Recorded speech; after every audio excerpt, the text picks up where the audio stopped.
Part 15. Felisa menenangkan debaran di dada yang seakan menjatuhkan jantung dari tempatnya. Bagaimana tidak, Feli sama sekali tidak menyangka jika kejadian yang dikatakan musibah oleh keluarga Abi ternyata adalah sebuah rencana dari Renaldi dan Satrio. Niat hati hendak kembali pulang ke rumah sakit di mana kedua orang tuanya dirawat. Justru mendapatkan bukti sebuah rahasia besar antara kerja sama sang kekasih dengan Renaldi, musuh Abimana sejak lama. Felisa pun tidak mau buang-buang waktu. Dia langsung mengambil ponsel di dalam tasnya dan menyalakan perekam suara yang Feli yakin di suatu saat pasti akan berguna bagi dirinya sendiri. Aku tidak mau mereka kelak menyeret-nyeret namaku. Aku harus simpan baik-baik bukti ini, gumam Feli dalam hati. Feli memang wanita cerdas, dalam keadaan tidak sengaja saja otak kecerdasannya bisa bekerja.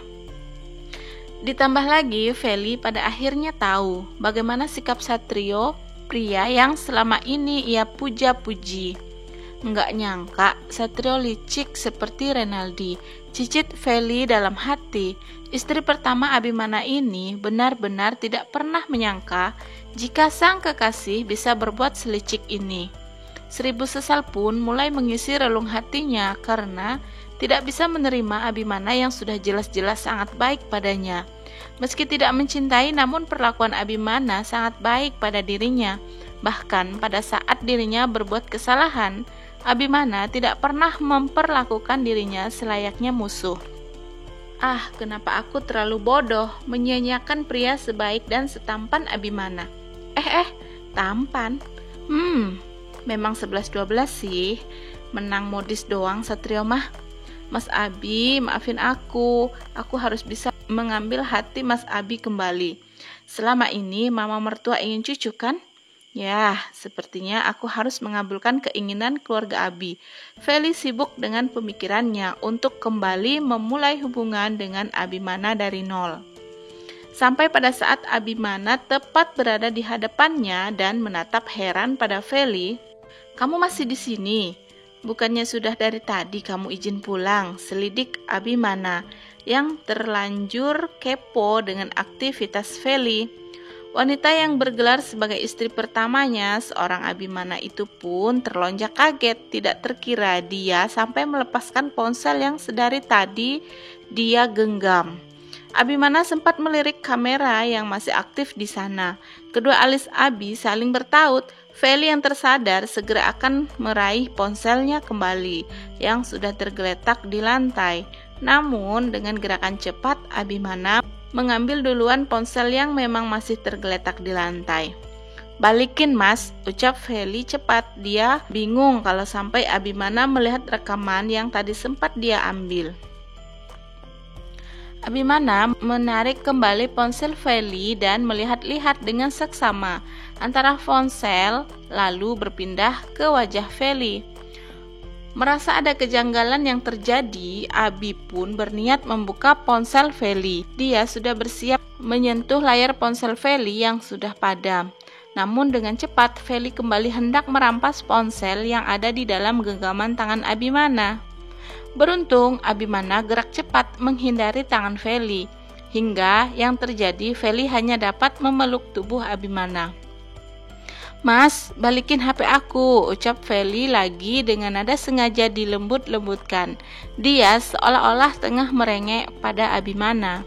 Sengaja Feli melakukan hal itu. Biasanya Abimana akan langsung meleleh dan langsung menuruti permintaan Feli. Jika Feli sudah menjadi wanita manja bak istri sungguhan. "No, tidak bisa Fel, kamu mencurigakan. Ada apa di ponsel ini? Kamu menyembunyikan sesuatu," desak Abimana. Dengan mengangkat tangan yang menggenggam ponsel setinggi mungkin agar Felisa tidak bisa meraih HP di tangannya. "No, tidak ada apa-apa mas, cepat kembalikan. Aku mau menelpon ayah dan ibu," rengek Feli dengan memelas. Abimana semakin curiga. Dia meraih ponselnya yang ada di saku celana dengan menggunakan sebelah tangan dan menekan panggilan kepada nomor ayah Feli. Begitu sambungan terhubung, dia menyerahkan ponselnya pada Feli dengan bersuara, Ayo bicaralah pada ayah. Feli hanya bisa menerima uluran ponsel milik Abi. Maksudnya pakai HP aku, Mas, gerutu Feli. Namun dia tetap menerima sambungan yang sudah terhubung dengan sang ayah. Iya, pakai punya aku juga nggak apa-apa. Sekali-kali juga aku ikhlas kok, jawab Abi masih dengan suara datar dan terdengar tegas. Saat Feli mengobrol dengan sang ayah menggunakan ponsel Abi, maka dengan waktu cepat, Abimana pun mulai membuka ponsel Feli. Kedua bola mata Abimana seketika itu membeliak saat melihat di dalam ponsel Feli, tepatnya di aplikasi video, terdapat Satrio dan Renaldi yang tengah bertengkar. Abimana geram, dia langsung menatap tajam ke arah Feli, sementara yang ditatap mulai salah tingkah dan langsung mematikan sambungan teleponnya dengan sang ayah. Mas, aku gak ikut-ikutan, jawab Feli. Walau tanpa ditanya, dengan wajah pucat pasti Feli ketakutan. Apa maksud dari video ini? Kamu? Abimana marah, dia mencengkram kedua bahu Feli dengan sangat kuat, hingga membuat Feli meringis kesakitan. Sumpah mas, aku gak tahu kalau Satrio kenal sama Mas Renaldi.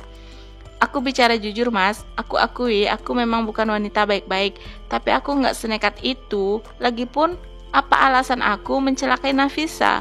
Kamu tahu kan, aku dan kamu, maksud aku kita menikah dijodohkan.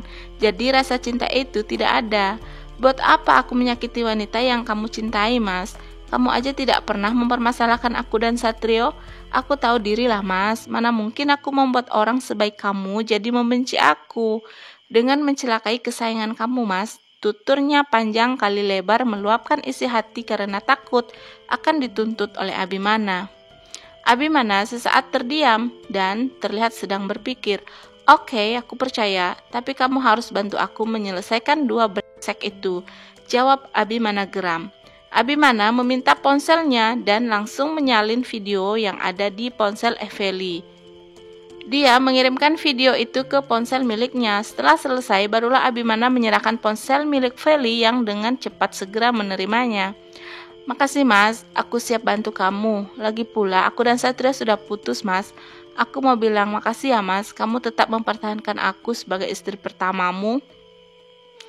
Istri? Abimana membeo, lalu setelah itu dia memiringkan sudut bibirnya, seolah mengejek status antara dirinya dan Feli.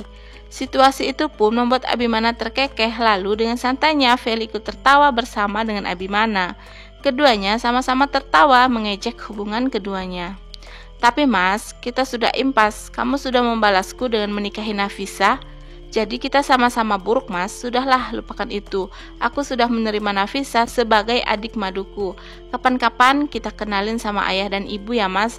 Aku pamit dulu. Mas, mau kemana? Kenapa di sini? Meninggalkan Nafisa yang sedang butuh kamu di sisinya. Abimana sampai lupa niat awalnya ke area parkiran ini untuk menjemput Abah Diman dan keluarga.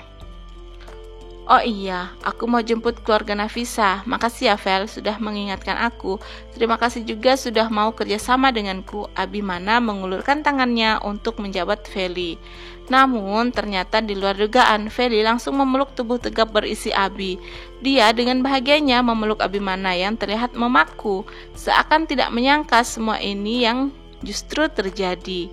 Feli mendongak guna memperlihatkan deretan giginya agar Abimana tahu jika dirinya sudah bisa bahagia bersama dengan Abi. Lepas Vel, apa yang kau lakukan? Seraya mengurai pelukan yang Feli berikan. Meski dengan wajah dibuat cemberut, namun Feli akhirnya mengikuti permainan Abi. Dengan nurut dan manut, Feli pun mengurai pelukannya. Ya sudah, sana jemput keluarga barumu mas, hati-hati ya suamiku. Feli sengaja memancing Abimana. Apaan sih Vel? Gak usah lebay, suami, kayak istri beneran aja. Abimana menolak diperlakukan manis oleh Feli. Feli pun hanya tersenyum. Di dalam hatinya dia bersorak kegirangan, karena Abi ternyata memang sebaik itu.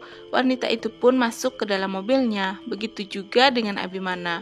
Setelah melambaikan tangan sebagai tanda perpisahan antara keduanya, Abi langsung melajukan kendaraan roda 4-nya, meninggalkan mobil Feli yang masih betah belum beranjak dari posisi semula. Ah Mas Abi, aku kok jadi sayang sama kamu. Ya Tuhan, izinkan aku menjadi istri sungguhan seorang Abimana putra, ucap Feli tanpa sadar. Setelah mengingat perkataannya barusan, Feli langsung menutup mulutnya dan tertawa sendiri, merasa konyol. Memang ya guys, terkadang cinta itu hadir di saat seseorang itu sudah mengambil keputusan untuk menjauh dari kita. Sama saja dengan cinta bersemi di saat orang yang dicinta telah pergi. Itu akan menjadi rasa yang teramat sakit dan sangat menyayat hati. Apalagi jika kita melihatnya bersama dengan orang yang dia cintai. Rasanya tuh nyesek banget di ulu hati. Bersambung, sampai jumpa lagi di part selanjutnya ya guys. See you, bye bye.